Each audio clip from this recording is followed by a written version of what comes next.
کیا آپ جانتے ہیں قرآن کا وہ قصہ جسے اللہ نے خود احسن القصص کہا، جہاں ایک بچہ کنویں کی تاریکی سے اللہ کے حکم سے تخت تک پہنچا؟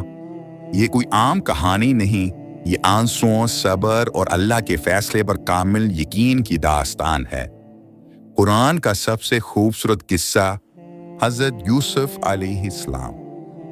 یہ واقعہ قرآن پاک کی ایک پوری سورت یوسف میں تفصیل سے بیان کیا گیا ہے۔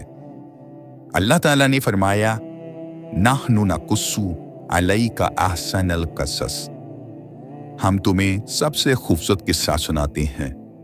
حضرت یوسف علیہ السلام حضرت یعقوب علیہ السلام کے بیٹے اور حضرت اسحاق علیہ السلام کے پوتے تھے۔ آپ حضرت ابراہیم علیہ السلام کی اولاد میں سے تھے۔ بچپن میں حضرت یوسف علیہ السلام نے خواب دیکھا کہ سورج، چاند اور 11 ستارے مجھے سجدہ کر رہے ہیں۔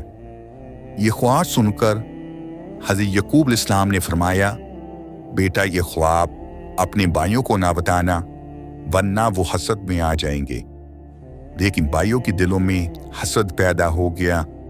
انہوں نے سوچا یوسف کو کہیں دور کر دو تاکہ ہمارے والد صرف ہم سے محبت کریں۔ انہوں نے اتنے یوسف علیہ السلام کو جنگل لے جا کر ایک گہرے کنویں میں پھینک دیا۔ بعد میں قافلہ وہاں سے گزرا اور انہیں نکال کر مصر لے گیا۔ وہاں انہیں کم قیمت کے چند درہموں میں بیچ دیا گیا اور انہوں نے اسے بہت تھوڑی قیمت پر بیچ دیا، اور وہ ان کے لیے چند درہم ہی تھے۔ یوسف علیہ السلام کو مصر کی عزیز نے خرید لیا اور اپنی بیوی زلیخا سے کہا، اسے عزت کے ساتھ رکھو، شاید ہمیں فائدہ دے یا ہم اسے بیٹا بنا لیں۔ یوسف علیہ السلام بڑے ہو کر نہایت حسین و جمیل ہوئے۔ جب زلیخا نے ان کی خوبصورتی دیکھی تو وہ ان کی محبت میں مبتلا ہو گئیں۔ ایک دن موقع پا کر دروازے بند کر دیے گئے اور کہا، حیتا لاکا، آؤ میں تمہارے لیے تیار ہوں۔ لیکن حضرت یوسف علیہ السلام نے فرمایا، میں اللہ کی پناہ مانگتا ہوں، بے شک میرا رب عزیز مصر نے مجھے عزت دی۔ اور وہ دروازے کی طرف دوڑے۔ زلیخا نے ان کا کرتا پیچھے سے پھاڑ دیا۔ دروازے پر عزیز مصر آ گیا۔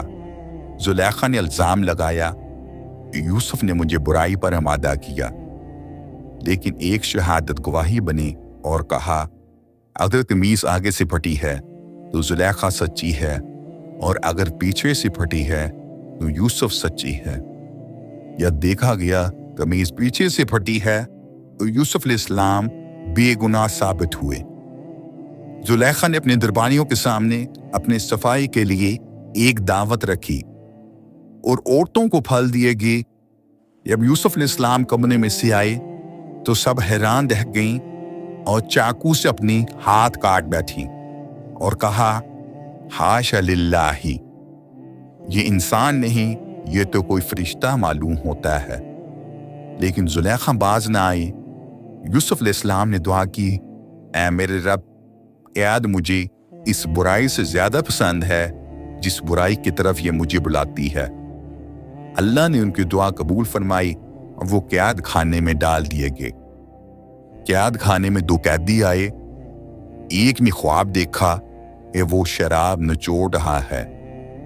دوسرے نے کہا کہ میں نے دیکھا کہ میرے سر پر روٹی ہے اور پرندے کھا رہے ہیں۔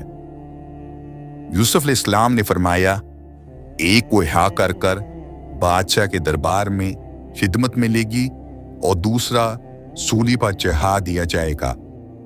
پھر فرمایا، یہ فیصلہ ہے جو اللہ نے مقرر کر دیا۔ یہ تعبیر ٹھیک نکلی۔ کچھ وقت کے بعد بادشاہ نے خواب دیکھا کہ 7 موٹی گائیں کو 7 دبلی گائیں کھا رہی ہیں، اور 7 ہری بالیاں اور 7 خشک ہیں۔ یوسف علیہ السلام نے ان کی تعبیر دی کہ 7 سال خوب پیداوار ہوگی، پھر 7 سال سخت قحط کے آئیں گے، پھر اللہ بارش عطا کرے گا۔